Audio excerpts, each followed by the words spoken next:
حضرات گرامی قدر، اللہ رب العالمین نے دنیا کے اندر ہمیں بھیجنے کے بعد ہمیں زندگی گزارنے کا جو طریقہ کار بتلا دیا، اس زندگی گزارنے کے طریقہ کار کا نام دین اسلام ہے۔ اور اللہ رب العالمین نے ہم سے ڈیمانڈ یہ کی کہ اے ایمان والو، یا ایھا الذین آمنو، اے لوگوں جو ایمان لے آئے ہو، مطلب لا اکراہ فی الدین، کسی نے تمہارے اوپر زبردستی نہیں کی، کسی نے تمہیں مجبور نہیں کیا اسلام قبول کرنے پر، اور نہ ہی اسلام جبراً کسی کو قبول کروانے کا پابند ہے، اور نہ ہی اس طرح کی کوئی شریعت کے اندر ڈیمانڈ ہے کہ کسی کو زبردستی اسلام قبول کروایا جائے۔ بہرحال دین کے اندر کوئی سختی نہیں، کوئی مجبوری نہیں، اپنی مرضی سے، اپنی خوشی سے تم نے اسلام کو قبول کیا۔ ایمان والو، تم نے قبول کر لیا تو اب میری ڈیمانڈ یہ ہے، اب میری تمہارے اوپر جو کنڈیشن لاگو کی ہے میری طرف سے وہ یہ ادخلوا فی السلم کافہ، اسلام کے اندر پورے کے پورے داخل ہو جاؤ۔ اب آپ کے پاس گنجائش نہیں ہے، آپ کے پاس چوز کی آپشن نہیں ہے کہ کسی چیز کو چوز کر لیا، کسی کو ریجیکٹ کر لیا، کسی چیز پہ عمل کر لیا، کسی کو چھوڑ دیا، نہیں۔ ایمان لے آئے ہو، ایمان قبول کر لیا، اسلام قبول کر لیا، اب ڈیمانڈ اللہ کی طرف سے یہ ہے، ایمان والو ادخلوا فی السلم کافہ، اسلام میں پورے کے پورے داخل ہو جاؤ۔ ہر چیز کے اندر تمہارے نظریات ہو، تمہارے عبادات ہو، تمہارے اخلاقیات ہو، تمہارے کردار کا معاملہ ہو، تمہاری خوشی کو سیلیبریٹ کرنے کا معاملہ ہو، غمی کے اوپر آپ کے انداز کس طرح کے ہونے چاہیے، آپ کا کاروبار کیسا ہونا چاہیے، آپ کی سیاست کیسی ہونی چاہیے، آپ کا ملک کے ساتھ لگاؤ کیسا ہونا چاہیے، ہر چیز کے بارے میں اسلام نے کمپلیٹ رہنمائی آپ کو دے دی، مکمل طور پر آپ کو رہنمائی دے دی۔ اسلام ہر لحاظ سے عبادات کے لحاظ سے، اخلاق و کردار کے لحاظ سے، نظریات کے اعتبار سے، معاشرے کے اعتبار سے، نفسیات کے اعتبار سے، سیاست کے اعتبار سے مکمل، اکمل، جامع دین، کسی قسم کا کوئی بہام شریعت کے اندر موجود نہیں ہے، کوئی بھی۔ ایک مثال دے کے بات کو واضح کرتا ہوں۔ اب غور کریں، قضائے حاجت کے لیے جانا، ٹوائلٹ وغیرہ کے لیے جانا، پیشاب وغیرہ کے لیے، یہ انسان کی انتہائی پرائیویٹ ایکٹیویٹی ہے، بالکل انتہائی پرائیویٹ ایکٹیویٹی۔ یہ ایسا عمل ہے جس کا کسی دوسرے بندے کے ساتھ کوئی تعلق نہیں، نہ بیوی کے ساتھ، نہ بچوں کے ساتھ، نہ ماں باپ کے ساتھ، یہ ٹوٹلی انتہائی پرائیویٹ ایکٹیویٹی انسان کا قضائے حاجت کے لیے جانا۔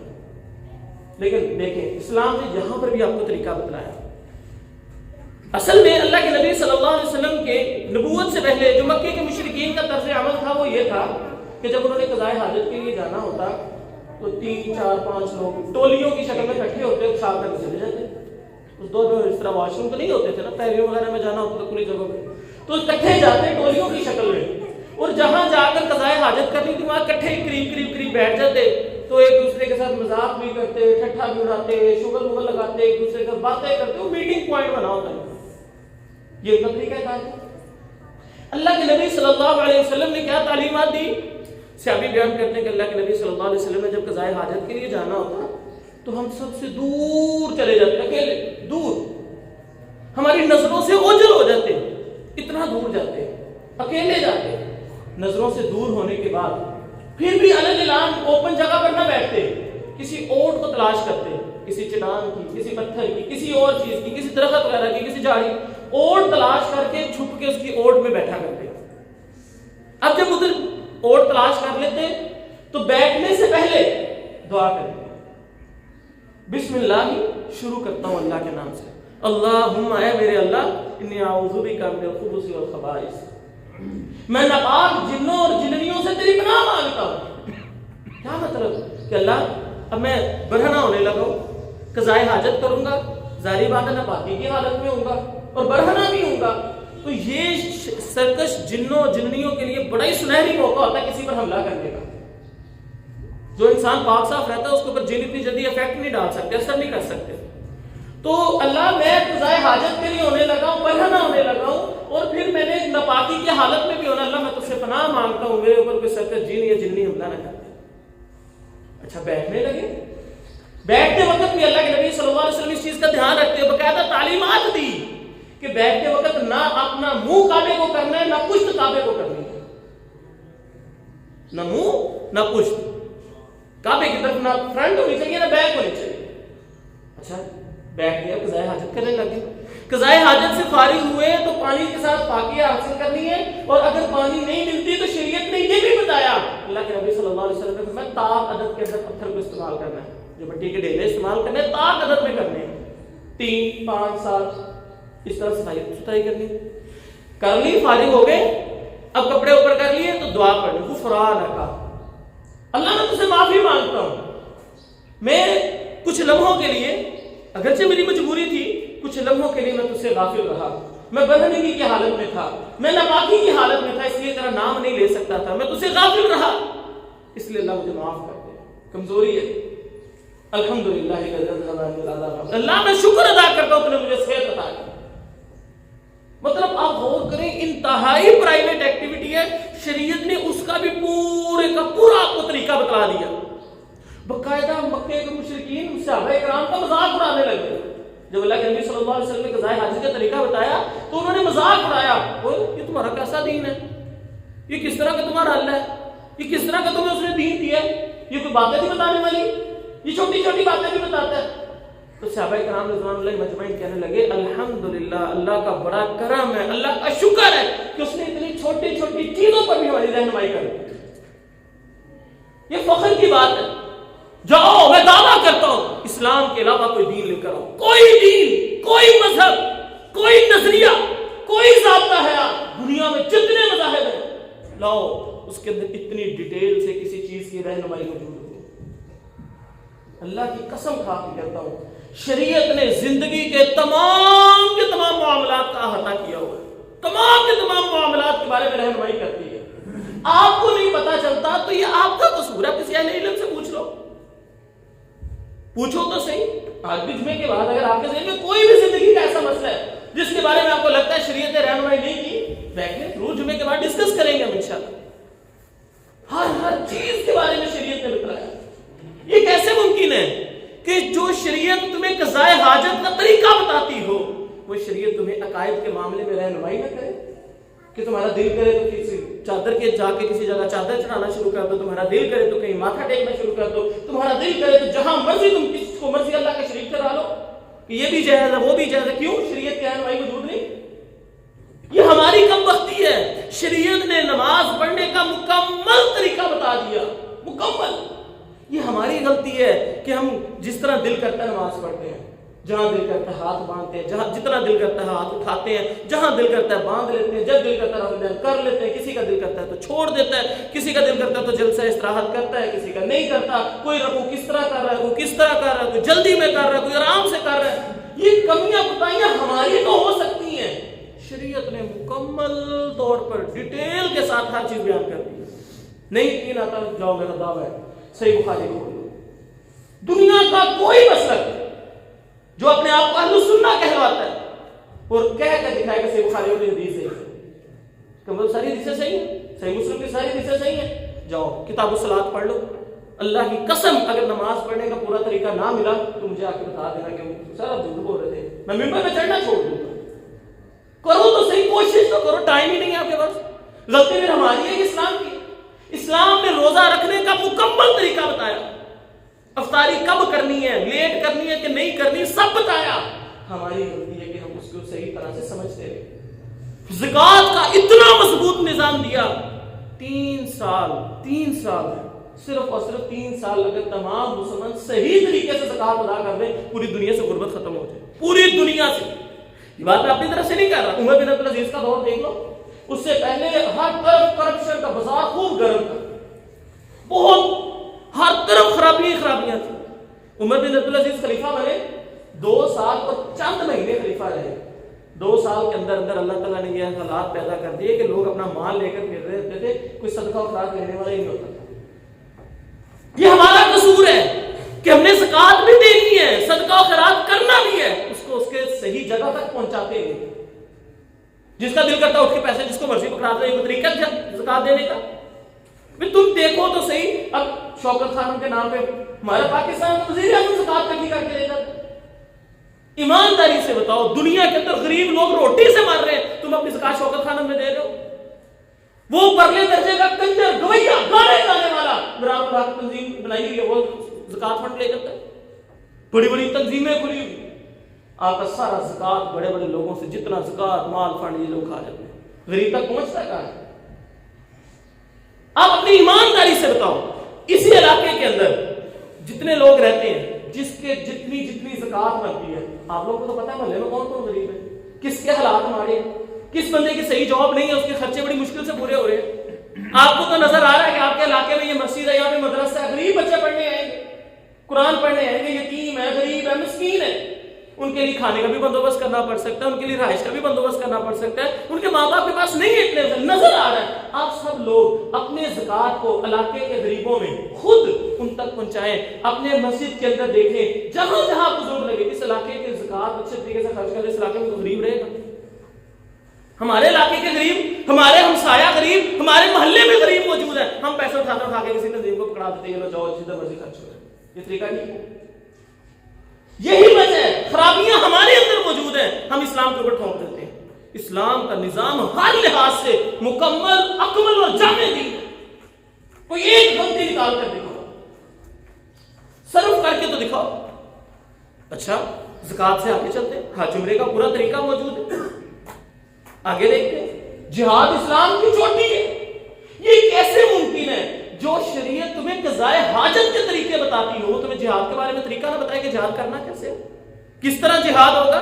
جس کا دل کرتا ہے اٹھتا ہے, نہیں جی فلاں جماعت بہت اچھی ہے, وہ خلافت کا نام لیتی ہے, اسی لیے آؤ اس جماعت کے ساتھ مل کر جہاد کرتے ہیں.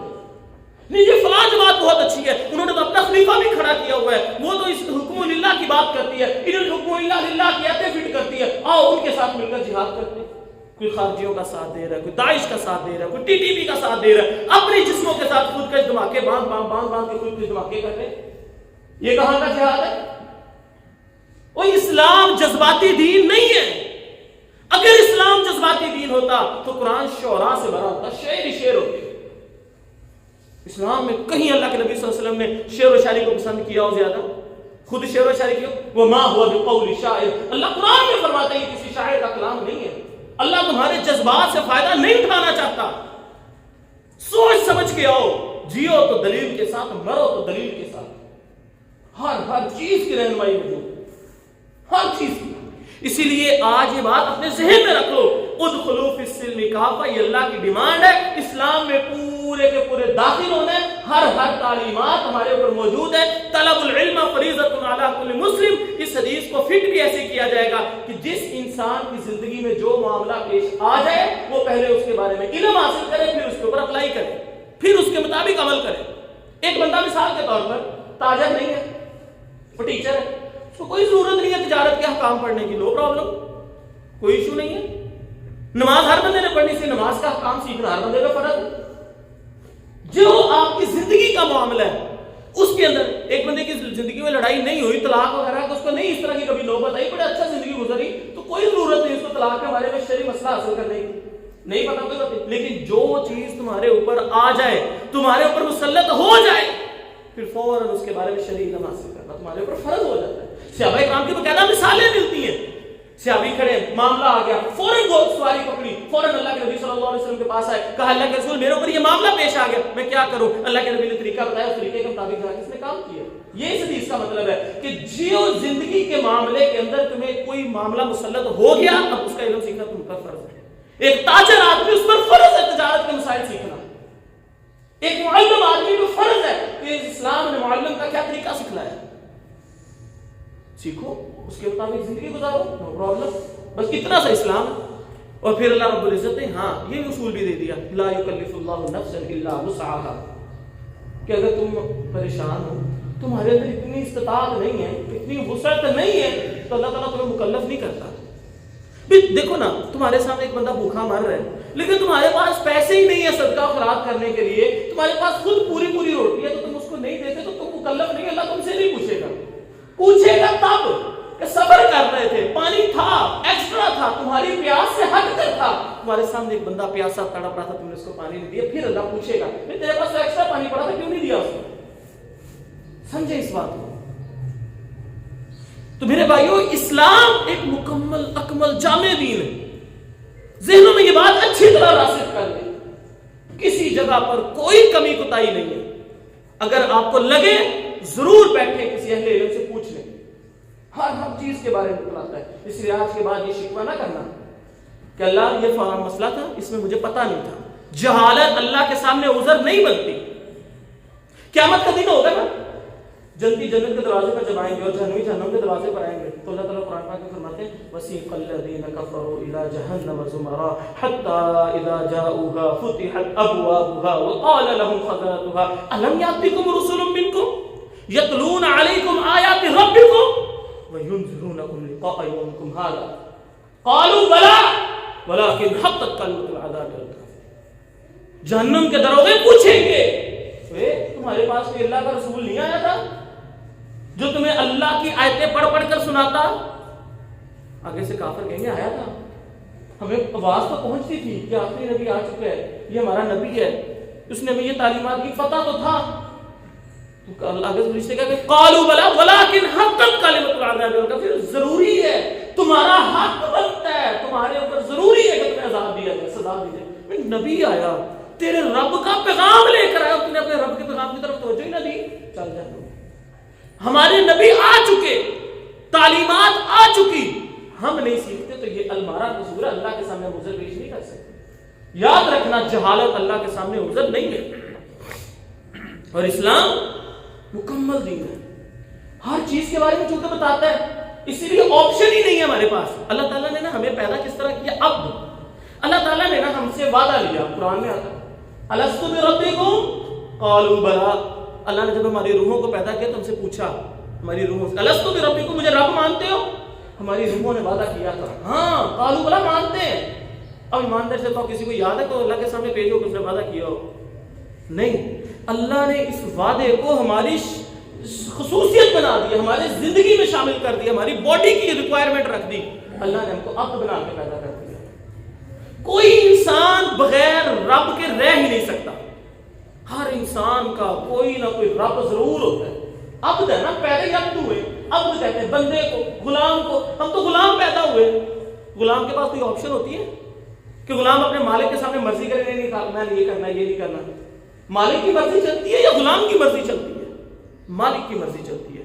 ہاں کسی جگہ پر کوئی عذر آ جائے، بیمار ہے، کوئی تکلیف ہے، کوئی پریشانی ہے، کوئی مسئلہ بن گیا تو ٹھیک ہے، مالک نرمی کرتا ہے. ایسے ہی ہے ہم بھی اگر شریعت کے معاملے میں کسی جگہ کوئی پریشان ہو جاتے ہیں تو فاتقوا اللہ ما استطعتم، قرآن مجید کی آیت ہے، جتنی استطاعت ہے اتنا ڈر جاؤ. کوئی عذر ہوگا تو اللہ قبول کر لے گا، اتنی سی بات.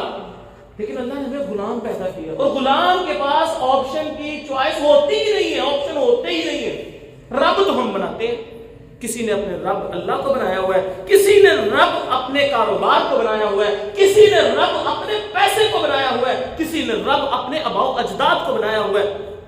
جو بندہ اپنے آباء و اجداد کے مطابق زندگی گزارتا ہے اسے اللہ کی تعلیمات کی پرواہ نہیں، اس کا مطلب اس کے آباء و اجداد اس کے رب ہے. جو اللہ کی بتائی ہوئی تعلیمات کے مطابق زندگی گزارتا ہے اس کا مطلب اس کا مالک اللہ ہے، اس کا رب اللہ ہے. جو بندہ اپنے کاروبار کے مطابق زندگی گزارتا ہے، میرا کاروبار اتنے بجے شروع ہوتا ہے، میں اتنے بجے اٹھوں گا، نماز جاتی ہے تو جائے، 7 بجے میری ڈیوٹی شروع ہوتی ہے تو میں نے 6:30 اٹھنا ہے، میں ڈیوٹی سے اتنے بجے فارغ ہوتا ہوں، شادی فنکشن ہر چیز میں نے اپنی ڈیوٹی کے حساب سے رکھنی ہے. مجھے دین کا کوئی سروکار نہیں، اس کا مطلب آپ کی ڈیوٹی آپ کا رب بنی ہوئی ہے. اگر آپ کا ہر چیز اٹھنا بیٹھنا پیسے سے شروع ہوتا ہے، بیٹھنا پیسے سے، ہر چیز پیسہ پیسہ پیسے کے مطابق آپ کے سارے فیصلے ہوتے ہیں تو پیسہ آپ کا رب بنا ہوا ہے. بعض لوگ کہتے ہیں نہیں جی، نہ مجھے چودراہٹ کی فکر ہے، نہ مجھے پیسے کی فکر ہے، مجھے کوئی فکر نہیں، میرے دل میں جو آتا ہے میں وہ کرتا ہوں. تو اللہ تعالیٰ فرماتے ہیں افرأیت من اتخذ الہہ ہوا، اور اس سے پوچھو تم نے اپنے نفس کو اپنا رب بنا لیا، جو دل میں آتا ہے وہ کرتا ہے.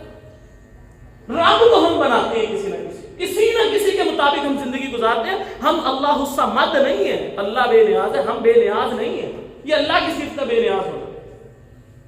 اسی لیے رب کو ہم نے کسی نہ کسی کو اپنی زندگی میں بنایا ہوا. اسی لیے کوشش کریں، ڈھونڈیں کہ آپ کی زندگی میں رب کون ہے. کیا واقعی اللہ رب ہے؟ تو پھر اللہ سے امید رکھیں، اللہ ضرور جنتیں عطا کرے گا.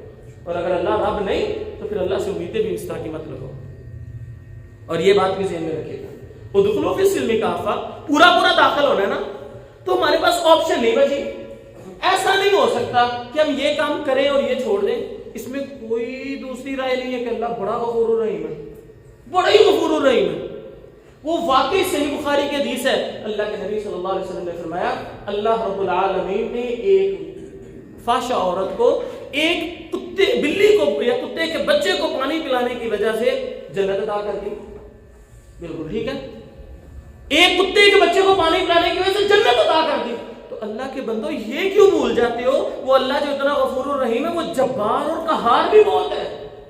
ان بطش ربک لشدید, تیرے رب کی پکڑ بھی بڑی سخت ہے. ولا يعذب عذابه احد, تیرے رب جیسا عذاب کوئی دے ہی نہیں سکتا. یہ دونوں چیزیں ساتھ ساتھ رکھو نا. وہ اللہ جو ایک کتے کے بچے کو پانی پلانے کی وجہ سے جنت عطا کر سکتا ہے. صحیح بخاری میں حدیث موجود ہے اللہ نے ایک عورت کو اس وجہ سے جہنم عطا کر دی کہ اس نے ایک بلی کے بچے کو بھوکا پیاسا رکھ کے تڑپا کے مار دیا تھا. اگر کتے کے بچے کو پانی پلانے سے جنت ملی تو بلی کے بچے کو بھوکا مارنے کی وجہ سے جہنم بھی مل گئی. بالکل ایسے یہ بات ذہن میں رکھو. اللہ رب العزت اگر آپ کے صحیح عقیدے کی وجہ سے تمہیں جنت دے سکتا ہے تو تمہارے غلط نظریات کی وجہ سے تمہیں جہنم بھی دے سکتا ہے.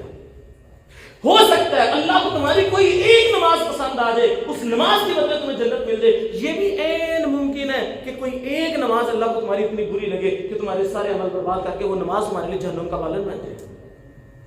ہو سکتا ہے تمہارا کسی مسجد میں کسی جگہ پر 1 روپیہ اللہ کی راہ میں خرچ کرنا اللہ کو اتنا پسند آ جائے, اللہ اس کے بدلے میں جنت دے دے. عین ممکن ہے کہ تمہارا کسی جگہ پر اسی طرح ریاکاری کے اندر خرچ کرنا تمہارے لیے جہنم کا باعث بن جائے. عین ممکن ہے کوئی ایک روزہ تمہارا پسند اللہ کو آ جائے جنت مل جائے. یہ بھی عین ممکن ہے کہ ایک روزہ اللہ کو نہ پسند آ جائے اس کے بدلے میں بھی جہنم مل سکتی ہے. عین ممکن, اللہ سب کر سکتا ہے. کیا آپ کو حدیث یاد نہیں؟ اللہ کے نبی صلی اللہ علیہ وسلم نے کیا فرمایا, 2 بھائی تھے, ایک بڑا اچھا تھا, بڑا نیک تھا, بڑا پارسا تھا, دوسرا بڑا بدتمیز تھا, بد اخلاق تھا, بد کردار تھا, کوئی نیکی نہیں کرتا تھا. اچھا بھائی برے بھائی کو ہمیشہ سمجھاتا رہتا, زندگی ایسی گزر رہی ہے. ایک دن کیا ہوا کہ اس کے اچھے بھائی نے اپنے برے بھائی کو تنگ آ کر یہ کہہ دیا کہ جا, تو اتنا بدتمیز ہے, اتنا برے اخلاق کا مالک ہے, اتنا گندا ہے, تیرے اوپر اثر ہی نہیں کرتی کوئی بات, جا تجھے اللہ تعالیٰ کبھی معاف ہی نہیں کرے گا. اللہ کو یہ بات اتنی بری لگی کہ تو کون ہوتا ہے میرے کو حکم چلانے والا کہ میں معاف نہیں کروں گا.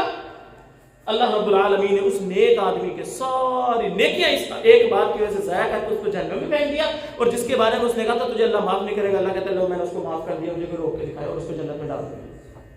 ممکن اللہ کچھ بھی کر سکتا ہے. اب کرنا کیا ہے؟ تتجافى جنوبهم عن المضاجع يدعون ربهم خوفا وطمعا. خوف اور طمع کے ساتھ زندگی گزارنی ہے. تمہاری پوری زندگی کے اندر ایک طرف تمہارے دل کے اندر خوف اللہ کا طاری ہونا چاہیے, ایک طرف اللہ کی رحمت طاری ہونی چاہیے. اللہ قرآن میں فرماتے ہیں تتجافى جنوبهم عن المضاجع يدعون ربهم خوفا وطمعا. اللہ سے ڈرنا بھی ہے, اللہ سے امید بھی رکھنی ہے, اللہ سے رحمت کی بھی امید, اللہ سے ڈرنے کی بھی امید. ہوگا کیا؟ امام ابن قیم نے بڑی اچھی مثال دے کر سمجھایا. ایک پرندے کی مثال لے لو, اس کا ایک پر خوف والا ہے, ایک پر اس کا رحمت اور امید والا ہے. اگر پرندے کا ایک بھی پر کاٹ دیا جا اڑ سکتا ہے, اسی طرح بندے کے دل میں خوف اور امید دونوں چیزیں ہوتی ہیں. اگر خوف ختم ہو گیا خالی امید ہی امید ہے, اس کا مطلب ہے تمہاری زندگی صحیح نہیں گزری, تم ناکام ہو جاؤ گے. جیسے ہمارے معاشرے میں نہ نماز کی پرواہ, نہ عقیدے کی پرواہ, نہ نماز کی, نہ روزے کی, نہ حج کی, نہ زکوٰۃ کی, کوئی نیکی کی پرواہ نہیں, نہ اخلاق و کردار کا مسئلہ پتہ ہے, نہ شریعت کے اندر خوشی کیسے منانی یہ پتہ ہے. زندگی کا ہر معاملہ اپنی مرضی سے گزار رہے ہیں, اور جب کہ چھٹو جی اللہ بڑا غفور الرحیم ہے, اللہ معاف کرنے والے, اللہ معاف کرنے والے, اس میں کوئی شک نہیں ہے. تو اللہ جبار کا ہار بھی تو ہے. تیرے دل میں صرف اللہ کی رحمت کا خوف کیوں نہیں ہے؟ اور اگر خوف نہیں ہے سمجھ تو اللہ کی صفت کا انکار کر رہا ہے. تیری زندگی میں اسی لیے امن و سکون نہیں ہے. اور اگر کوئی بندہ صرف اللہ سے ڈرتا ہی رہے, ہر بات پہ ڈر, اللہ تعالیٰ مجھے اس چیز کی وجہ سے بھی جنت دے سکتا ہے, اس وجہ سے بھی دے سکتا ہے, اس وجہ سے, اور اللہ سے جنت کی امید ہی نہ رکھے, تو وہ بھی انسان ناکام اور مراد ہے, نہ مراد ہے وہ شخص. خوف اور طمع کے ساتھ زندگی گزارو. کوئی بھی عمل کرو فوراً دیکھو, نیکی کرنے لگے ہو اپنے رحمت کا پہلو اپنے پہ غالب کرو. اللہ ہو سکتا ہے میں اپنے کسی بھائی سے مل رہا ہوں, میں مسکرا کے مل رہا ہوں, مجھے سے کوئی مفاد نہیں, بس گزر رہا تھا, مسلمان لگا, میں نے اس سے سلام لی, مسکراتے چہرے سے ملا. اللہ ہو سکتا ہے میری یہ مسکرانا تجھے پسند آ جائے, اس کی وجہ سے تو مجھے جنت دے دے. اللہ میرے اس بھائی نے چھینک ماری تھی، اس نے الحمدللہ کہا تھا، میں یرحمک اللہ کہہ رہا ہوں، اللہ کو ہو سکتا ہے میرا یہ یرحمک اللہ دعا دینا پسند آ جائے، اس وجہ سے مجھے جنت دے دے۔ گزر رہے تھے، رستے میں پتھر آ گئے، ٹھوکر مار کے سائڈ پہ کر دیا، دل میں نیت ہو سکتا ہے اللہ کو میرا یہ پتھر سائڈ پہ کرنا پسند آ جائے، اس وجہ سے جنت دے دے۔ اس طرح کوئی بھی نیکی کرنے لگو، چھوٹی سے چھوٹی، بڑے سے بڑی رحمت اپنے اوپر غالب کرنے کا، اللہ ہو سکتا ہے میری اس نیکی کی وجہ سے مجھے جنت دے دے۔ اور ساتھ ہی ساتھ خوف بھی، کوئی بھی گناہ ہونے لگے، بیٹھے بیٹھے فیس بک کی چلا رہے تھے، گانا آ گیا، فلم آ گئی، میوزک آ گیا، فوراً ذہن میں خیال آنا چاہیے کہیں اللہ کو میرا یہ گانا سننا اتنا برا نہ لگے اس وجہ سے مجھے جہنم نہ دے دے۔ فلم آ گئی، فلم کی وجہ سے مجھے اللہ جہنم نہ دے دے۔ کوئی بھائی گزر رہا تھا، آپ ہنس کے اس سے نہیں ملے، وہ آپ کے دل میں یہ خوف طاری ہونا چاہیے، میں اس کے ساتھ مسکرا کر نہیں ملا، ہو سکتا ہے میرے اللہ کو یہ میری بات بری لگ جائے اور اللہ مجھے جہنم دے دے۔ کیوں؟ اللہ تو دونوں طرف سے قادر ہے نا، کچھ بھی کر سکتا ہے، اسی لیے خوف اور امید کے درمیان زندگی گزارو۔ اور اللہ کے نبی صلی اللہ علیہ وسلم نے فرمایا تھا مومن اور منافق، مومن اور افراد کی مثال کیسے ہے؟ مومن آدمی سے جب کوئی گناہ ہو جائے نا، اس کو ایسے لگتا ہے میں پہاڑ کے نیچے کھڑا ہوں۔ پہاڑ کا لفظ کو استعمال کیا، پہاڑ اتنا بڑا ہوتا ہے جتنا مرضی تیز بھاگ لو، جتنی مرضی تیز سواری ہو، پہاڑ گرنے لگے تو اتنا بڑا ہوتا ہے بندہ ضرور آگے بڑھ جاتا ہے اور اس کے پاس بچنے کا کوئی چانس نہیں ہوتا۔ اتنی ہزاروں ٹن مٹی اوپر آ جائے گی، کون بچائے گا؟ وہی قبر بن جائے گی۔ تو اللہ کے نبی صلی اللہ علیہ وسلم نے یہ مثال دے کے سمجھایا کہ مومن ایسے ہوتا ہے، گناہ ہو جائے تو اس کو ایسے اللہ سے ڈر آنا شروع ہو جاتا ہے کہ شاید میں اس گناہ کی وجہ سے ہلاک نہ ہو جاؤں، فوراً اللہ سے معافی مانگتا ہے، توبہ کرتا ہے، استغفار کرتا ہے، صدقہ و خیرات کرتا ہے، نفل پڑھتا ہے۔ یہ صحابہ کا طرز عمل ایسا نہیں تھا۔ حضرت عمر رضی اللہ تعالیٰ عنہ نے صلح حدیبیہ پر تھوڑی سی سخت زبان کلامی ہو گئی، کیا کیا؟ کہتے میں لگاتار صدقہ و خیرات کرتا رہا، استغفار کرتا رہا، نفل و نوافل پڑھتا رہا، بار بار، یہاں تک کہ میرے دل کو ایک تسلی ہو گئی کہ اللہ نے میرا گناہ معاف کر دیا۔ ہوتی ہے تسلی، چلو تو صحیح اس راستے پر۔ تو مومن کی مثال ایسی ہے، گناہ ہو جائے تو ایسے لگتا ہے میں پہاڑ کے نیچے آنے والا ہوں، فوراً اللہ کی طرف رجوع کرتا ہے، اللہ معاف کر دیتا ہے۔ اور کافر، منافق، فاسق اور فاجر کی مثال، بڑے بڑے گناہ کرتا ہے، بس اس کو اتنی سی پرواہ کہ نہ مکھی بیٹھی سے اڑا دی، بس اس سے زیادہ اس کو پرواہ ہی نہیں۔ آج ہمارا طرز عمل کون سا ہے؟ ہم فلمیں دیکھی جا رہے ہیں، ڈرامے دیکھی جا رہے ہیں، خوشی غمی کے اوپر پتہ ہی نہیں ہے، بہنیں بیٹیاں دیوس بنے بیٹھے ہیں، ہم پرواہ ہی نہیں۔ ہماری مثال اب کس کی؟ مومن ہے کہ فاسق و فاجر ہے؟ اپنا محاسبہ کرو۔ میں صرف دل کی دستک کو ہلانا، دل پہ دستک دینا چاہ رہا ہوں، ضمیر کو جھنجھوڑنا چاہ رہا ہوں کہ مومن ایسا نہیں ہوتا اپنی مرضیاں کرنے والا۔ مومن کے پاس آپشن ہی نہیں ہوتی، کہ اس کے پاس خوف بھی ہوتا ہے، ڈر بھی ہوتا ہے، اور ساتھ ساتھ اللہ سے امید اور رحمت بھی ہوتی ہے، درمیان میں زندگی گزارتا ہے۔ اور اللہ کے نبی صلی اللہ علیہ وسلم نے ہر چیز بتلائی ہے۔ دیکھو یہ بات اپنے ذہن میں رکھ لو، اللہ اگر چھوٹی چھوٹی نیکی کی وجہ سے جنت عطا کر سکتا ہے تو اللہ کی قسم اللہ اس چیز پر قادر ہے۔ ہو سکتا ہے تیرا چہرے پہ داڑھی نہ رکھنا اللہ کو اتنا برے لگے، اللہ تیرے اس عمل کی وجہ سے تجھے جنت دے دے۔ ہمارے بہت سارے بھائیوں کی عادت ہوتی ہے، لو جی سارا اسلام داڑھی کے اندر ہے، سارا اسلام داڑھی کے اندر ہے۔ اسلام میں داڑھی ہے، داڑھی میں اسلام نہیں۔ اللہ کی قسم جھوٹ بولتا ہے، جھوٹ بولتا ہے، بکواس ہے یہ بہت بڑی۔ ہاں سارے کا سارا اسلام کے اندر ہے، داڑھی کے اندر ہے اسلام۔ ہو سکتا ہے تیرا چہرے پر داڑھی رکھنا اللہ کو پسند آ جائے، اللہ اس وجہ سے جنت دے دے، اور یہ بھی ممکن ہے اللہ کو تیرا چہرے پر داڑھی نہ رکھنا یہ پسند برا لگ جائے، اللہ اس وجہ سے جہنم دے دے۔ قادر ہے کہ نہیں قادر؟ تیرے پاس یہ آپشن کہاں سے آئی؟ یہ بات تو نے کہاں سے لی کہ اسلام میں داڑھی ہے، داڑھی میں اسلام نہیں؟ کہاں سے لی؟ کسی صحابی نے کہا؟ اللہ کے نبی کا فرمان ہے؟ قرآن کی کوئی آیت ہے یا کسی محدثین کے اقوال؟ کیا ہے؟ کہاں سے یہ بات لی؟ ایک ایک چیزیں کہتے ہیں اسلام۔ دیکھیں جی اسلام کے اندر نماز ہے، سارا دین اسلام میں نماز میں نہیں ہے، نماز کو چھوڑ دیتے ہیں۔ جی دیکھیں روزہ رکھنا اچھی بات ہے، لیکن اگر کوئی نہیں رکھتا تو وہ کافر نہیں ہوتا، روزہ بھی چھوڑ دیتے ہیں۔ دیکھیں یہ اچھی بات ہے، زکوٰۃ دینی چاہیے، لیکن کبھی کوئی بات نہیں ہو جاتی وہ بھی چھوڑ دیتے، چہرے پہ داڑھی وہ بھی چھوڑ دیتے، کپڑا ٹکنے سے اوپر، اور یہ تو تکبر کی وجہ سے کہا تھا وہ بھی چھوڑ دیا۔ ایک ایک کر کے اسلام سے دستبردار ہوتے جا رہے ہو۔ تو تمہیں کس نے یہ آپشن دی؟ اسلام کس چیز کا نام ہے؟ اللہ کی قسم پورے کا پورا اسلام جو اس کا جو رزلٹ ہے، اس کے ہر چیز کا وہی رزلٹ ہے۔ جیسے پوری دیگ کا ایک ہی ٹیسٹ ہوتا ہے، اس کے اندر سے 2-4 لقمے لے لو، اس کا بھی وہی ٹیسٹ ہوتا ہے۔ اسی طرح پورے اسلام کا جو طرز عمل ہے، پورے اسلام پر عمل کرنے سے کیا ملتا ہے؟ جنت۔ اسلام کے کسی ایک شعار پر عمل کرنے کی وجہ سے بھی جنت ملتی ہے، ایک شعار پر۔ میں 2-3 حدیثیں سنا کے بات کو آگے واضح کرتا ہوں۔ اللہ کے نبی صلی اللہ علیہ وسلم نے فرمایا لا تدخلون الجنہ، لوگوں تم جنت میں داخل نہیں ہو سکتے. اچھا جنت میں داخل نہیں ہو سکتے. ولا حتی تؤمنوا، یہاں تک کہ تم ایمان والے نہ ہو. مطلب تم جنت میں نہیں جا سکتے یہاں تک کہ تم ایمان والے نہ ہو جاؤ. ولا تؤمنوا حتی تحابوا، تم اس وقت تک ایمان والے نہیں ہو سکتے جب تک آپس میں محبت نہ کرنے لگ جاؤ. اب غور کرنا بات جا کدھر پر ہے. جنت میں نہیں جا سکتے جب تک ایمان والے نہ ہو جاؤ. ایمان والے نہیں ہو سکتے جب تک آپس میں مسلمانوں تم ایک دوسرے سے محبت کرنے نہ لگ جاؤ. اور پھر فرمایا افشوا السلام بینکم، آپس میں سلام کیا کرو، اللہ محبت پیدا کر دے گا. اب غور کریں، جنت میں جانا کتنا عظیم عمل ہے. کس کے ساتھ جڑ رہا ہے؟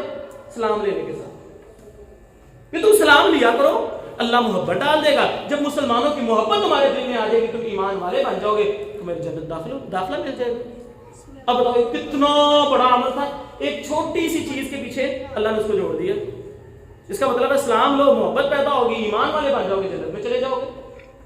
اچھا دوسری جگہ پہ پھر دیکھیں، اللہ کے نبی صلی اللہ علیہ وسلم نے فرمایا من کان یؤمن باللہ والیوم الآخر، تم میں سے جو کوئی ایمان رکھتا ہے اللہ پر، یوم آخرت پر ایمان رکھتا ہے نا، فلیکرم ضیفہ، اس کو چاہیے وہ مہمان کی عزت کرے. اس کو کیا چاہیے؟ وہ مہمان کی عزت کرے. اس کا کیا مطلب ہے؟ جو بندہ مہمان کی عزت نہیں کرتا اس کا اللہ پر ایمان نہیں ہے، اس کا یوم آخرت پر ایمان نہیں ہے. جس کا اللہ یوم آخرت پر ایمان نہ ہو جنت میں جا سکتے. عمل چھوٹا سا ہے لیکن رزلٹ دیکھیں کتنا بڑا ہے. اسی طرح کے حدیث میں آتا ہے من کان یؤمن باللہ والیوم الآخر، تم میں سے جو کوئی ایمان رکھتا ہے اللہ پر اور یوم آخرت پہ، فلیصل رحمہ، اسے چاہیے آپس میں صلہ رحمی کیا کرے. صلہ رحمی. اچھا اگر کوئی صلہ رحمی نہیں کرتا اس کا مطلب اس کا اللہ اور یوم آخرت پر ایمان نہیں. دیکھو عمل چھوٹا چھوٹا ہے، پیچھے جنت اور جہنم کھڑی ہوئی. عمل چھوٹا سا. اس لیے اس بات کو ذہن میں رکھو، اسلام ایک دین کل کا نام ہے. اس کی ہر چیز کا وہی اثر ہے جو پورے اسلام کا اثر ہے. اسی لیے ہمارے پاس قطعاً یہ آپشن نہیں ہے کہ ہم کسی چیز کا انکار کر دیں اور اللہ سے جنت کی امید رکھیں. ہاں کمی ہو جاتی ہے نا، کوتاہی ہو جاتی ہے، نہیں داڑھی رکھ سکتے، نہیں نمازیں پڑھی جاتی، نہیں روزے رکھے جاتے، کمی کوتاہی اپنے اندر عاجزی رکھو. اللہ سے غلطی ہو گئی، اللہ میں نماز نہیں پڑھ سکا، اللہ میں غلطی میں مانتا ہوں، پڑھنی چاہیے تھی، اللہ میری کمزوری ہے، اللہ مجھے معاف کر دے، مجھے توفیق دے میں ساری نمازیں پڑھوں. آپ کا یہ عاجزی والا عمل اللہ رب العزت کے ہاں اگر آ جائے اللہ آپ کو معاف کر سکتا ہے، کر بھی دے گا. اسی طرح داڑھی اللہ میں رکھنا، داڑھی ہے میں مانتا ہوں، شریعت میں داڑھی ہے، اللہ میں کمزوری ہے، بہت ساری بھی مجبوری ہے، مجھے سمجھ نہیں آ رہی، اللہ میں رکھوں گا انشاءاللہ، تجھ سے وعدہ رہا رکھوں گا. کسی نے اگر داڑھی کا کہے اچھا انشاءاللہ اللہ سے دعا کرے اللہ توفیق دے رکھوں گا. ایک یہ طرز ہے ہمارا، ایک یہ طرز ہے. اور دیکھیں جی اسلام میں داڑھی نہیں ہے، سارا کا سارا اسلام داڑھی کے اندر نہیں ہے. اس کا کیا مطلب ہے؟ بھی ایک تم عمل نہیں کر رہے اوپر سے تم اس کو حقیر جان رہے ہو، ایک تم نماز نہیں پڑھ رہے اوپر سے تم کہہ رہے ہو سارا کا سارا دین نماز کے اندر نہیں ہے، ایک تم کپڑا ٹخنوں سے اوپر نہیں کرتے اوپر سے کہتے ہو کہ سارا کا سارا اسلام کپڑا اوپر رکھنے میں نہیں. کس طرح کی باتیں کرتے ہو؟ یہ تکبر. فرشتے نے جو ابلیس ہے نا شیطان، بڑی عبادت کی، صرف ایک سجدہ کرنے سے انکار کیا تھا اور اللہ نے پوچھا تھا یہ کیوں نہیں کیا؟ کہہ سکتا تھا نا اللہ غلطی ہوگی چل کر لیتا ہوں بعد میں کر لوں گا، عذر پیش کر دیتا، ہو سکتا ہے معافی ہو جاتی. نہیں، تکبر آ گیا نا. تکبر کیا کہا اللہ نہیں یہ مٹی سے بنا ہے میں آگ سے بنا ہوں، میں اونچا ہوں، میں اسے افضل ہوں، نہیں کروں گا. اللہ کو یہ ادا بری لگی، کہا دفع ہو جا ذلیل، ساری نیکیاں ضائع ہو گئی. یہ طرز عمل ہے. اسی طرح عبادت کرنے والوں کو بھی سوچنا چاہیے کہ یہ نہ ہو کہ عبادت کرتے کرتے نیکی کرتے کرتے تمہارے اندر تکبر آ جائے اور تم اس تکبر کی وجہ سے دوسروں کو لے لو. شیخ سعدی رحمہ اللہ علیہ تہجد پڑھ رہے تھے، بیٹا بھی ساتھ ہوتا، تہجد پڑھی، تہجد پڑھ کے فارغ ہو کہنے لگا ابو ہم کتنے اچھے ہیں تہجد پڑھ رہے ہیں، کتنے لوگ ہیں جو سوئے ہوئے انہوں نے تہجد بھی پڑھی. شیخ سعدی رحمہ اللہ علیہ کہنے لگے اللہ کے بندے اس سے بہتر تھا تو بھی تہجد نہ پڑھتا، یہ زیادہ بہتر تھا بجائے اس کے کہ تو نے دوسروں کو اپنے سے حقیر سمجھنا شروع کر دیا. اسی لیے خدا آؤ اسلام کے اوپر عمل کرو، نیکی کرو اور گناہوں سے بچو، خوف اور طمع کے درمیان رہ کر زندگی گزارو. اسی لیے یہ بات بھی ذہن میں رکھو، فحاشی بھی اسلام کے اندر منع ہے، اسی لیے جو بندہ مسلمانوں میں فحاشی پھیلانے کو پسند کرتا ہے وہ بھی اسلام کے ساتھ اس کا تعلق نہیں. میں نے اصل میں آگے فحاشی کے اوپر تھوڑا سا تذکرہ کرنا تھا کہ لانگ مارچ وغیرہ عورت گار ہے, لیکن وقت ختم ہو گیا. اسی لیے اس بات کو اچھی طرح سمجھ لو, شریعت کا ہر عمل اس پر عمل کرنا چاہیے, چاہے وہ بے حیائی اور فحاشی کیوں نہ ہو. اگر ایک بندہ ہر لحاظ سے پرفیکٹ ہے, ہر لحاظ سے صحیح ہے, لیکن فحاشی اور ریانی کے اندر پڑا ہوا ہے, تو اس کو یہ حدیث یاد رکھنی چاہیے. اللہ کے نبی صلی اللہ علیہ وسلم نے فرمایا جو بندہ مسلمانوں میں فحاشی پھیلانا چاہتا ہے یہ یاد رکھے اس کا اسلام کے ساتھ کوئی تعلق نہیں ہے. اللہ رب العزت سے دعا ہے اللہ رب العزت میں صحیح معنوں میں اسلام کو سمجھنے کی اور صحیح معنوں میں اسلام پر عمل پیرا ہونے کی اور دوسروں کو اس کی دعوت دینے کی توفیق عطا فرمائے.